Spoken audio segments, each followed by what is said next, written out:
Hello, traders. FX Pip Collector here. Today is Tuesday, November 11th, and this is my analysis for the Aussie US dollar, and we're on the daily time frame to start with.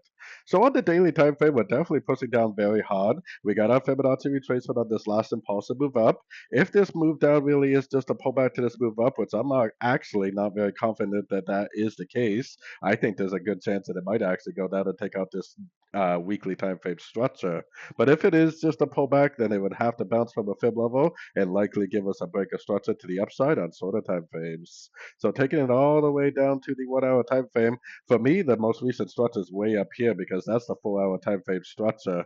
I don't think that this is just going to turn right back up. It pretty much would have to make a new, lower high and then a lower low and then break structure before I would even think about looking for longs. So with that all in mind, I am definitely looking for shorts on these shorter time frames. Unfortunately, as I say quite often, the strategy is right now to already be short from one of these previous pullbacks, or the strategy is to be patiently waiting for a new pullback. I personally would not be recommending longs right now unless we get a break of structure to the upside on the 4 hour time frame, and I definitely wouldn't be trying to go short near the bottom of a wave. So, as I said, as of right now, we're waiting for more pullbacks to go short for the continuation of this move down.